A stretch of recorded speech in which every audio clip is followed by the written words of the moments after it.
Prezados gestores e diretores das escolas privadas do Estado de São Paulo, me chamo Rodrigo Amaral, sou sócio do escritório Amaral Aguiar Advogados e hoje buscamos levar a vocês um conteúdo breve, mas relevante sobre as notas técnicas do PROCON do Estado de São Paulo. Analisaremos primeiramente, apresentaremos e depois ao final os argumentos que possam contrariar as imposições vindas desse órgão. A primeira nota técnica do PROCON do Estado de São Paulo, do dia 8 de maio de 2020, vai estabelecer 5 diretrizes que vão nortear as relações entre pais ou responsáveis financeiros e as escolas privadas, em vista, almejando a concessão de desconto nas mensalidades. Algumas delas entendemos pertinentes e cabíveis e outras de legalidade bastante questionável. O PROCON vai estabelecer que, a partir de abril de 2020, as escolas devem suspender as cobranças de serviços extras à mensalidade escolar, como, por exemplo, a natação, a academia, a alimentação, o transporte. E isso é cabível porque desde abril de 2020, de fato, os consumidores não estão utilizando esses serviços extras. O PROCON também vai estabelecer que as escolas devem fixar um canal de diálogo com os pais, conceder meios de pagamento que impossibilitem ou ajudem o não endividamento familiar. E o principal ponto, que é aquele que tem gerado mais questionamento e maior embate, é a imposição de um desconto nas mensalidades escolares de forma obrigatória.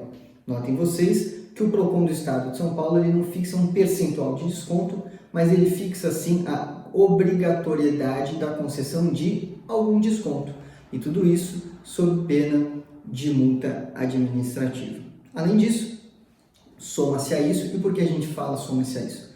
Porque no dia 12 de maio, o PROCON do Estado de São Paulo, juntamente com o Sindicato das Instituições do Estado de São Paulo, as instituições de ensino, o CIESP, firmaram uma nota conjunta que não revoga a nota técnica anterior, mas sim traz mais obrigatoriedades para as escolas. Então, além de tudo aquilo que já vinha sendo obrigado pelo PROCON, agora as escolas, além de ter de conceder um desconto, elas têm que obedecer um procedimento previamente estabelecido nessa nota conjunta.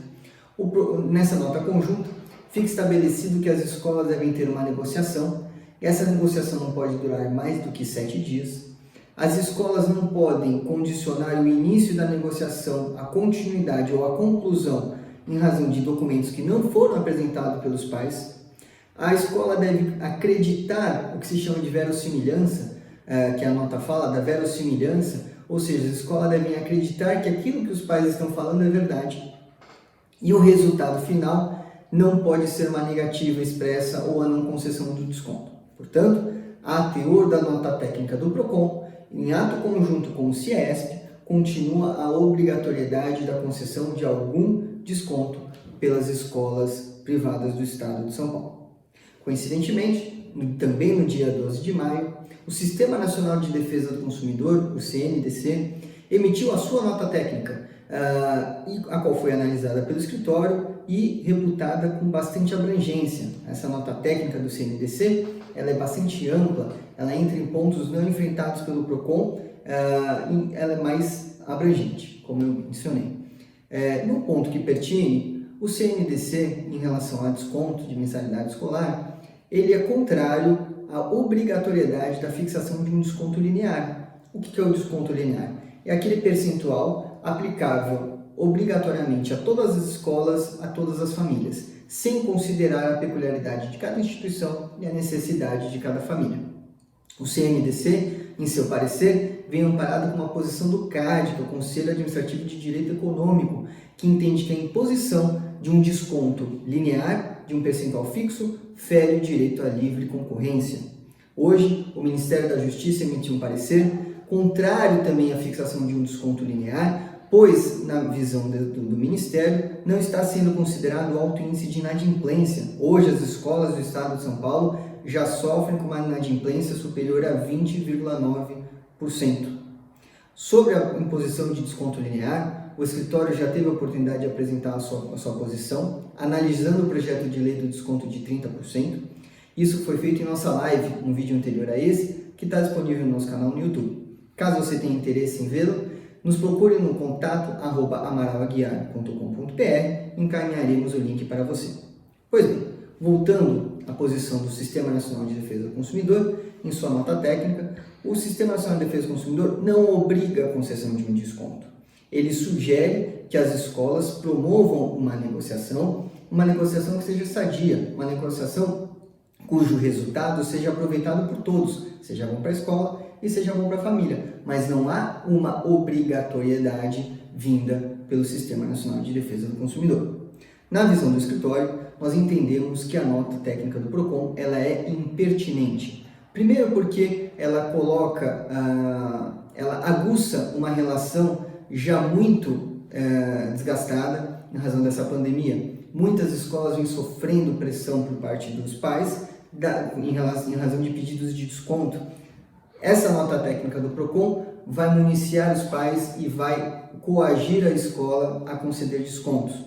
Entendemos que esse desconto ele não é obrigatório. Isto porque o PROCON do Estado de São Paulo não tem poder normativo. Ele não pode obrigar as escolas porque ele não tem poder de legislar, ele não cria normas. Ele, em razão da sua criação, o PROCON tem poder de fiscalização. Portanto, não é o PROCON o órgão responsável a ditar aquilo que deve ou não ser feito nas relações de consumo. A propósito, as relações de consumo elas devem ser pautadas pela harmonia. A harmonia na relação, protegendo o consumidor, mas também protegendo a empresa. É a empresa que vai permitir o desenvolvimento tecnológico e econômico do país. É o que está no Código de Defesa do Consumidor. Então a relação tem que ser harmônica. Não adianta um órgão obrigar a concessão de um desconto, que vai ajudar o consumidor, mas não está olhando para as escolas, não está olhando para a instituição, para a empresa. Deixa-se de considerar que um pai, quando contrata o serviço prestado pela escola, ele está contratando um curso, seja ele anual ou semestral, que é dividido em mensalidades em razão de um acordo firmado entre partes. Portanto, você não pode recortar meses específicos e impor a redução de uma mensalidade sem considerar os desafios que estão por vir pela frente quando as aulas puderem voltar a serem ministradas presencialmente. As escolas voltarão a ter gastos e continuarão com alto índice de inadimplência. Portanto, muitos dos pontos apresentados pelo PROCON, como falamos, além de serem ilegais, porque o PROCON não possui poder normativo, eles são impertinentes, porque não foram acompanhados de um estudo prévio e não levaram em consideração as nuances da relação entre escola e consumidor. Portanto, nós do Escritório Amaral Aguiar gostaríamos de colocar à disposição de todos vocês para tirar dúvidas, para dialogar, para trocar informações, no sentido de municiar vocês a não se sentirem coagidos a conceder um desconto que a sua instituição não tem condições de arcar. Ok? Então, o nosso contato é contato@amaralaguiar.com.br. Estaremos à disposição de todos. Muito obrigado e até breve.